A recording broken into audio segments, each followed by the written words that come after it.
It was a weekend of many turns on many sides. Well, I was looking forward to a great weekend of attending a funeral of a late uncle, met many relatives, and in the process was also in a position to have some great interactions. But then the worst also struck. We had the fire that burned the offices close by of the Ghana Revenue Authority. We used to call it the Equip Building back in the day. For those of you who are young, with the old men, know that it used to be called the Equip Building back in the day. Don't worry if you're lost in that process. But we had the fire service as well as other personnel who were on hand to make sure that the fire was doused, but it still didn't take away the enormous distraction, as was confirmed by the Commissioner General of the Ghana Revenue Authority during the event. You could see Maxwell Agbagba there.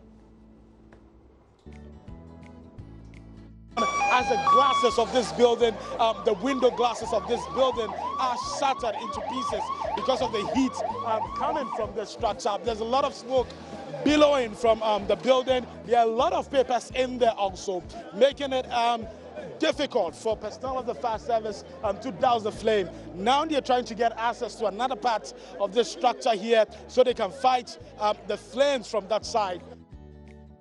And what a better way than to have Maxwell Agbagba, one of our best on-ground piece-to-camera reporters, bringing to us live the proceedings and also, well, getting reactions from the public. The government property, Ghanaians' property. It's like I'm getting too much annoyed. You understand me? What are our elders doing in the country? Henry Korte, the Deputy Interior Minister, is also here. His Excellency the President has given approval through the Minister of Finance for the Ghana Fire Service to procure what we call the hydraulic platform.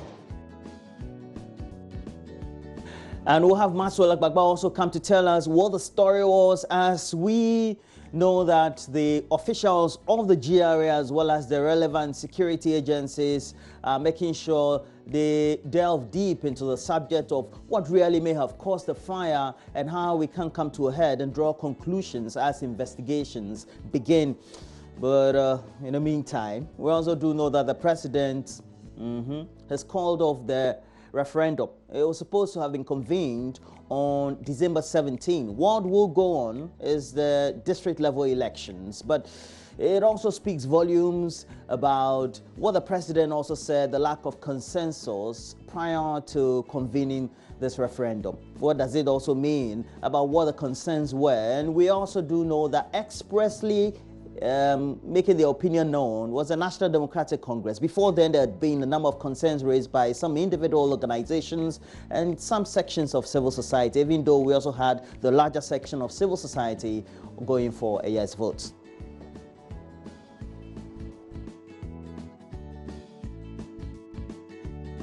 Either by me or by the Minister for Local Government and Rural Development, the clear indications were that there was a broad national consensus for the repeal of Article 53. The attainment of a broad consensus, for me, on a matter as important as the amendment of an entrenched provision of the Constitution. And following the president's announcement, questions started arising on social as well as mainstream media. Well, if government's position was for a no vote, then was for a yes vote, then the position of the no vote advocates also should not be taken into consideration. And what was democracy all about? Was it just for one side to always win, or rather to have the mass views of the people be represented, especially at the polls? So we'll ask some key questions. Dr. Kwame Asasante is a senior lecturer at the Department of Political Science, the University of Ghana. He will be in the studio alongside Mr. Joe Jackson. He is a policy analyst and the Director of Strategy and Business Operations, also for Deluxe Finance. Because in the middle of all these conversations, we'd had an Afro barometer, and there was a report that was convened.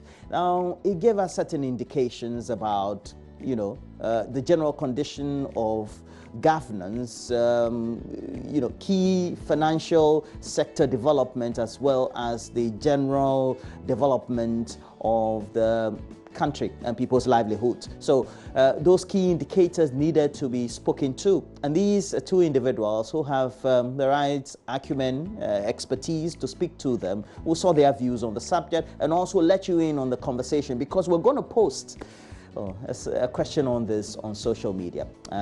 We'll go through various or relevant social media handles and bring to you your views in there. And talking about all those handles, Facebook JoyNews on TV is always available. We also have a Twitter handle at JoyNews on TV, and let us know what your views are. In the meantime, through our WhatsApp platform 0540109009, we'll get to know your views.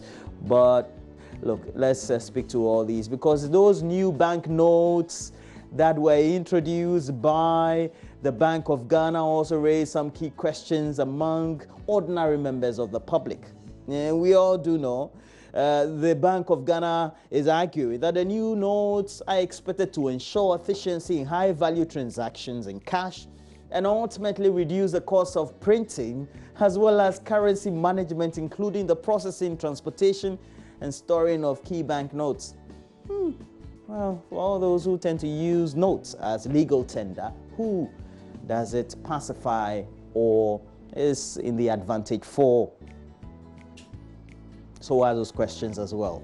Watch on your own view. We'll open the phone lines, get to hear from you as an ordinary Ghanaian. What do you think about the introduction of these? All right. So we'll bring you all relevant issues for you to discuss, because we also do know that there's an Afro-Chella drive-by. It will be on Showbiz, and I've duly informed Becky to make sure all that is put together for you on AM Showbiz. Please get interactive. We'll bring you the latest news headlines, tell you about how it all panned out in Europe, in the big leagues, in football, in La Liga, in Spain. We also have the Italian league as well, because we had some topple of Juventus from the top of the table by Inter, because Juventus they drew, and we also had Barcelona going on top in Spain. But in England, it's all fairy tale for Jose Mourinho so far. They were 3-0 up, and subsequently they were 2 down. So 3-2 ended in that game. Tottenham winning ultimately, but Manchester United just can't get their acts together. They had to draw. Much obviously they should have been winning if they were in good times. Obviously they are not. So do stay with us. We'll bring you the latest motivational message from the morning man and tell you what you need to know also from the newspapers. All right here, myself, Kojo Yankson, and Mama Vioso Boaje. Good morning to all of you. Thank you for switching on your channel right here to JoyNews. Thank you.